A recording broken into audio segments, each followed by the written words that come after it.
Hi, this is Amit Mulani. Right now I am in Hong Kong and अभी हम visit कर रहे हैं Hong Kong international diamond gem and pearl show. Specifically अभी हमारे साथ है mister Milan and mister Viraj. Hi, how are you sir? Yes, very good. Hi Viraj. इनकी कंपनी का नाम है Shamiya Exim private limited and ये specifically different kind of the gem stone में काम करते हैं, स्पेसिफिकली डायमंड्स में. सबसे पहले थोड़ा इनके रिगार्डिंग इन्फॉर्मेशन मैं आपको दे देता हूँ कि इनका मैन्युफैक्चरिंग जो है वो सूरत में होता है और हांगकांग में उनका बेस है, यानी कि यहाँ पे इनका ऑफिस है जहाँ से ये पूरे वर्ल्ड के अंदर ट्रेडिंग करते हैं. सबसे पहले मिलन भाई, मेरा ये एक सवाल है कि हम लोग कितनी प्रोडक्ट कैटेगरी में काम करते हैं और हमारी कंपनी कितने सालों से हांगकांग में है? एक्चुअली हमारी कंपनी एस्टेब्लिश्ड हुई हांगकांग में 2008 से. ओके. और हम लोग round full cut, single cut, फिर हमारे पास रोज कट है. रोज कट में राउंड और फैंसी शेप्स है, बगेट है, प्रिंसेस कट है और फुल कट में पियर और मार्किस भी है. हाँ, मैं देख रहा हूँ कि ज़्यादातर हम बड़ी साइज़ में काम करते हैं. हाँ, तो मैन्युफैक्चरिंग भी उन्हीं का मेन हाँ, मेन. और हमारा खुद का ही मैन्युफैक्चरिंग है और वहीं से यहाँ पे हम उसको एक्सपोर्ट करके फिर यहाँ से वर्ल्ड वाइड उसको भेजते हैं.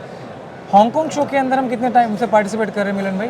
हांगकांग ये स्पेसिफिक ये शो में HKTDC के ये शो में हम लोग तकरीबन 8 साल से कंटिन्यूस से पार्टिसिपेट कर रहे हैं. और आपका शो को लेके एक्सपीरियंस कैसा रहा है, मतलब बायर के अगर पर्सपेक्टिव से देखें तो? बायर के प्रोस्पेक्टिव से देखें तो एक्चुअली ये अच्छा शो है और ये इसका टाइमिंग भी अच्छा है क्योंकि यहाँ पे मेनली बायर आते हैं जो मेनली चाइना से आ रहे हैं. और ये उनका न्यू ईयर ख़त्म होने के बाद तुरंत ही होता है और उनका ईयर शुरू होता है और वो लोग बाइंग में के लिए भी आते हैं. बहुत ही इंसाइटफुल इन्फॉर्मेशन दी उन्होंने कि ज़्यादातर बायर्स जो है वो चाइनीज़ है. तो but obvious in that case China के अंदर अभी न्यू ईयर चल रहा है एंड सो बहुत सारे लोग यहाँ पे घूमने के लिए भी आते हैं. और ये शो को अटेंड भी करते हैं ताकि वो अपनी बाइंग की जो रिक्वायरमेंट है उसको यहाँ से समर्थन कर पाए. वन मोर थिंग मिलन भाई, स्पेसिफिकली जो भी हांगकांग शो के अंदर जितने भी बायर्स आते हैं इनकी जो रिक्वायरमेंट होती है स्पेसिफिक डायमंड के अंदर, इसमें नेचुरल डायमंड और लैब ग्रोन डायमंड्स, इन दोनों को हम कंपेयर करें तो आपको क्या लगता है बाइंग पैटर्न में नेचुरल की जगह पे लैब ग्रोन डायमंड ने कितना % स्थान लिया है? वैसे हांगकांग में गिने तो यहाँ पे मेनली चाइनीज़ बायर ही ज़्यादातर आते हैं तो अभी उन लोग का इतना इंटरेस्ट नहीं है. पर वैसे भी वैसे भी गिने तो 25% तो आप गिन ही सकते हो. अच्छा, 25% मतलब लैब ग्रोन ने लिया? हाँ, क्योंकि लास्ट ईयर इतना नहीं था और ये साल से थोड़ा बड़ा है और आपने देखा भी होगा कि यहाँ पे ट्रैफिक बहुत सारे उनकी इंक्वायरीज भी है तो उतना तो फर्क पड़ा. आप प्लान कर रहे हो लैब ग्रोन में जाने का? नहीं, अभी तो फिलहाल कोई ऐसा प्लान नहीं है. अभी टोटल नेचुरल? हाँ, अभी टोटल नेचुरल में ही है. अच्छा, लास्ट बट नॉट लीस्ट सवाल, अगर कोई नया एंटरप्रेन्योर हो जिनको डायमंड को लेके इंटरनेशनल मार्केट में जाना हो तो उनको कहाँ पे ध्यान देना चाहिए, आपका कोई सजेशन? पहले तो जो नया है बेसिक चीज़ तो है कि वो मैन्युफैक्चरिंग में आना चाहता है या फिर ट्रेडिंग में अगर उनको ट्रेडिंग में आना है तो पहले तो उन्हें मार्केट रिसर्च करना पड़ेगा क्योंकि कौन सी साइजेस और कौन सी कंट्री में क्या चल रहा है. लोअर रेंज चल रही है, मिडिल रेंज चल रही है, फिर कहीं यूरोप बेस है तो ऊंचा चल रहा है. बिल्कुल. तो वो देखना पड़ेगा और फिर क्वालिटी बायर्स कहाँ पे है. बिल्कुल. वो सब ध्यान रख के फिर उनको आगे डिसीजन लेना होगा.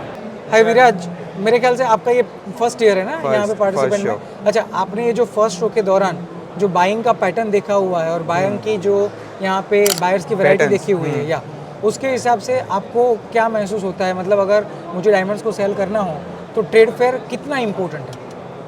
ट्रेड फेयर मेरे हिसाब से तो बहुत ज़्यादा इम्पोर्टेंट है क्योंकि हर फील्ड में फेयर तो बायर्स और सेलर्स को कनेक्ट करने के लिए ही बनते हैं. बिल्कुल. और ऑर्गेनाइज भी इसी के लिए होते हैं. पर इन दैट सिनारियो के अगर हम ज़्यादा से ज़्यादा लोगों के पास अप्रोच या फिर ऐसा कर सके तो हमारा सेल बढ़ेगा. हाँ, ऑब्वियसली. तो मैं यही बोल रहा था कि डायमंड एक ऐसी कैटेगरी है जिनको गूगल पे ढूंढ के आप बायर को कनेक्ट नहीं कर सकते. तो ऑब्वियसली इन दैट केस आपको कहीं पे तो दिखाना पड़ेगा ना कि हमारे पास क्या है.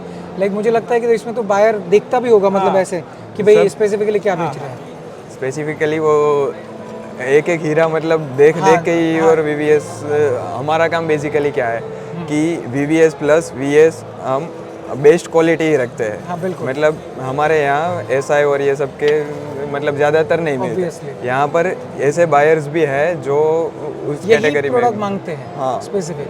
और जो VS2 की मतलब प्रोडक्ट्स और ये सब है, उनकी डिमांड्स मतलब अभी से प्राइस वाइज उन लोगों को मतलब नहीं बैठता, और जो लो प्योरिटी है उनकी प्रोडक्ट्स में प्राइसिंग में मतलब बैठ जाने की वजह से, हाँ, तो वो ट्रेड मतलब कर सकते हैं। एब्सोल्युटली, तो absolutely.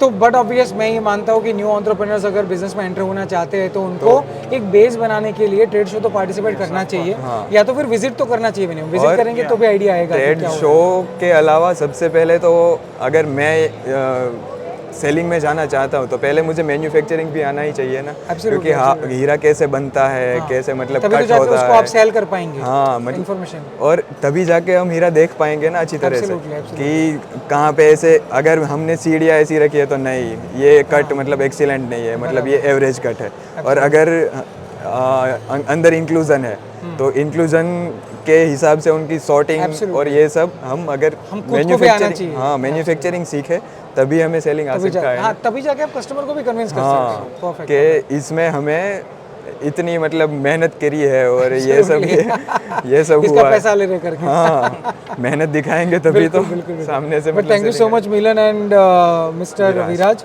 For your detail interview. इससे बहुत सारे जो न्यू एंटरप्रेन्योर्स हैं उनको बहुत सारा फ़ायदा मिलेगा। उनको ये समझ में आएगा कि आने वाले टाइम में अगर डायमंड को लेकर इंटरनेशनल मार्केट में जाना हो तो कैसे एंटर कर सकते हैं, और आपकी जो एक्सपर्टीज़ है वो बहुत ऑब्वियस यहाँ पे दिखती भी है। और मेरे हिसाब से लैब ग्रोन डायमंड और नेचुरल में बेस्ट फ़र्क जो है वो डायमंड के अंदर से, मतलब हमारे यहाँ पृथ्वी में से ही हीरा बनता है।